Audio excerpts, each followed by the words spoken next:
తెలంగాణ సర్కార్ మరో పథకానికి శ్రీకారం చుట్టింది. ప్రతిష్టాత్మకంగా సన్న బియ్యం పంపిణీ కార్యక్రమాన్ని ప్రారంభించనున్నారు. కాసేపట్లో సూర్యాపేట జిల్లాలో సీఎం రేవంత్ రెడ్డి పర్యటించనున్నారు. అలాగే అనంతరం హుజూర్ నగర్ లోని భారీ బహిరంగ సభలో సీఎం పాల్గొంటారు. సన్న బియ్యం పంపిణీని లాంఛనంగా ప్రారంభించనున్నారు ముఖ్యమంత్రి. సీఎం సభకు భారీ ఏర్పాట్లు చేశారు. పెద్ద ఎత్తున జనాలు తరలివస్తారనే అంచనాతో కట్టుదిట్టమైన భద్రత ఏర్పాటు చేశారు.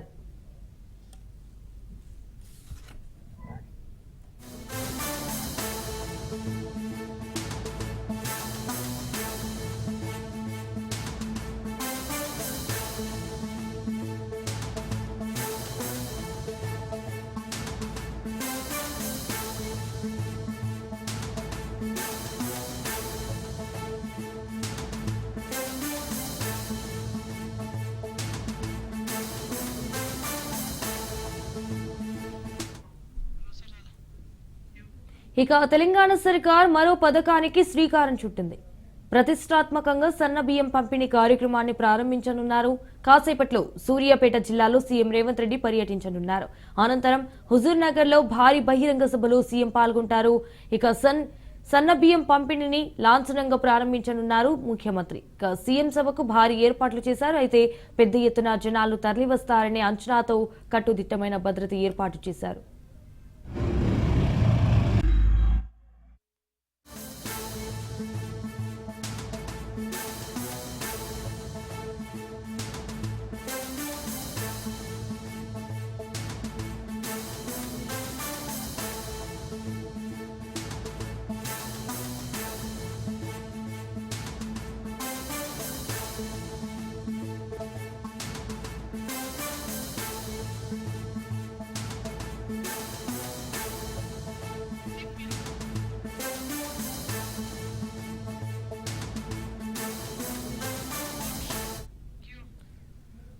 ఇదే విషయానికి సంబంధించి మరిన్ని డీటెయిల్స్ మా ప్రతినిధి పుల్లారావు ఫోన్ ఇన్ ద్వారా అందిస్తారు.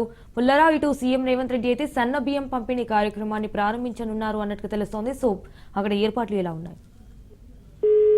ఈ రోజు తెలంగాణ రాష్ట్ర ప్రభుత్వం మరో ఉత్తర పథకానికి శ్రీకారం చుట్టింది. ఉగాది పర్వదినాన్ని పురస్కరించుకుని వేతన కోసం అని చెప్పేసి సన్న బియ్యం పంపిణీ కార్యక్రమాన్ని ఈ రోజు ప్రారంభించాలని చెప్పి నిర్ణయించడం జరిగింది. ఈ సన్న బియ్యం పంపిణీ కార్యక్రమాన్ని సూర్యాపేట జిల్లా హుజూర్నగర్ నియోజకవర్గ కేంద్రంలో ముఖ్యమంత్రి చేతుల మీదుగా ప్రారంభించాలని చెప్పేసి దానికి కావాల్సిన ఏర్పాట్లన్నీ కూడా పౌర సరఫరాల శాఖ మంత్రిగా ఉన్న ఉత్తమ్ కుమార్ రెడ్డి ఈ యొక్క కార్యక్రమానికి సంబంధించినటువంటి అన్ని ఏర్పాట్లను కూడా తానే స్వయంగా దగ్గరుండి పర్యవేక్షిస్తున్న పరిస్థితి అయితే నెలకొంది. ముఖ్యంగా రాష్ట్ర ప్రభుత్వము గతంలో ఇదే విషయానికి సంబంధించి అంటే గతంలో పొద్దు బియ్యం పంపిణీ చేయడం వల్ల పేదవాసాన్ని అదేవిధంగా మధ్యతరగతి సంబంధించిన ప్రజలు ఎవరు కూడా ఆ యొక్క బియ్యం తినడానికి కూడా ఇష్టపడిన పరిస్థితి నెలకొంది. సో ఈ సమయంలోని బీడీఎస్ బియ్యం అనేది పూర్తి స్థాయిలో పక్కదారి పట్టిన పరిస్థితులు కూడా నెలకొన్నాయి. సో ఈ విషయాన్ని గుర్తించినటువంటి తెలంగాణ రాష్ట్ర ప్రభుత్వం, ముఖ్యంగా కాంగ్రెస్ ప్రభుత్వం పేద ప్రజలకు తప్పనిసరిగా సన్న బియ్యాన్ని పంపిణీ చేయాలని చెప్పేసి నిర్ణయించుకుని దానిలో భాగంగా మంత్రివర్గం కూడా ఈ యొక్క నిర్ణయాన్ని తీసుకొని ఈ రోజు ఉగాది పర్వదిన సందర్భంగా ఆ యొక్క కార్యక్రమానికి శ్రీకారం చుట్టింది. ఈ రోజు సాయంత్రం 5 గంటలకు బేగంపేట నుంచి ప్రత్యేక హెలికాప్టర్ లో ముఖ్యమంత్రి రేవంత్ రెడ్డి హుజూర్నగర్ పట్టణానికి చేరుకుంటారు. 5:45 వరకు హుజూర్నగర్ పట్టణానికి చేరుకున్న తర్వాత అతను మొదటగా హుజూర్నగర్ పట్టణంలో ఉన్నటువంటి అంటే ఇంతకుముందు నిర్మించినటువంటి 2000 ఇళ్లకు సంబంధించిన విషయాన్ని అక్కడ పరిశీలిస్తారు. అనంతరం అక్కడ నుండి అక్కడ ఒక సభను ఏర్పాటు చేయడం జరిగింది. ఆ యొక్క సభకు కూడా రాజీవ్ ప్రాంగణం అని చెప్పి కూడా నామకరణం చేసిన పరిస్థితి ఉంది. 6:15 సభస్థానికి చేరుకొని ముఖ్యమంత్రి అక్కడ సభకు ఆదరణ ప్రజలను ఉద్దేశించి కూడా ప్రసంగిస్తున్నారు. సుమారు 6 గంటల నుండి దాదాపు 7:30 వరకు కూడా ముఖ్యమంత్రి రేవంత్ రెడ్డి యొక్క సభపై ఉండే అవకాశం స్పష్టంగా కనబడుతుంది. ముఖ్యంగా దాదాపు 45 నిమిషాల పాటు ముఖ్యమంత్రి సంఘం కొనసాగే అవకాశం ఉందని చెప్పేసి కూడా భావించడం జరిగింది. పెద్ద ఎత్తున కూడా ప్రజలను తరలించాలని చెప్పేసి దానికి అనుగుణంగా ప్రణాళిక రూపొందించింది. దాదాపు 50,000 మందితో ఈ యొక్క సభను విజయవంతం చేయాలని చెప్పేసి కాంగ్రెస్ శ్రేణులు భావించాయి. దానికి అనుగుణంగానే మంత్రి ఉత్తమ్ కుమార్ రెడ్డి హోదాడ హుజూర్నగర్ నియోజకవర్గానికి సంబంధించినటువంటి కాంగ్రెస్ కార్యకర్తలందరినీ కూడా సమాయత్తపరచడం జరిగింది. ముఖ్యంగా ప్రతి కార్యకర్త కూడా తన యొక్క కుటుంబంలో అందరినీ కూడా భార్య పిల్లలందరినీ కూడా ఈ సభకు తీసుకురావాలని చెప్పేసి కూడా వాళ్ళకు దశాదిశ నిర్దేశం చేసిన పరిస్థితి ఉందని చెప్పవచ్చు. మొత్తంగా 50,000 మందితో ఈ యొక్క సభను ఏర్పాటు చేసింది.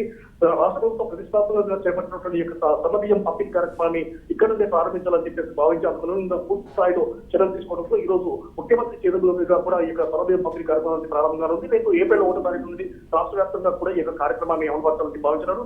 అదేవిధంగా ముఖ్యమంత్రి రాష్ట్ర సందర్భంగా కూడా ఎలాంటి అవాంఛనీయ సంఘటనలు చోటు చేసుకోకుండా పటిష్టమైనటువంటి పద్ధతులు కూడా ఏర్పాటు చేసిన పరిస్థితి ఉందని చెప్పవచ్చు. దాదాపు 1500 మంది మిషన్ని ఇందుకోసం వినియోగిస్తున్నారు. ముఖ్యంగా సూర్యాపేట ఎస్పీ నరసింహ ఇదే విషయానికి సంబంధించి మాట్లాడుతూ 11 మంది సిబ్బందిని Right. వినియోగిస్తున్నాము. ఎక్కడ కూడా ఎలాంటి ఇబ్బందులు కలగకుండా అన్ని రకాల జాగ్రత్తలు తీసుకున్నాము. ముఖ్యమంత్రి సభ విజయవంతం అయ్యే విధంగా కూడా అన్ని రకాలుగా జాగ్రత్తలు తీసుకున్నామని చెప్పిన పరిస్థితి ఉంది. అదేవిధంగా కలెక్టర్ కూడా ముఖ్యమంత్రి సభ విజయవంతం చేసేందుకు అదేవిధంగా ముఖ్యంగా Right. రాష్ట్ర ప్రభుత్వం ప్రతిష్టాత్మకంగా చెప్పినటువంటి సన్నబియ్యం కార్యక్రమాన్ని right Pullarao, thank you for the updates.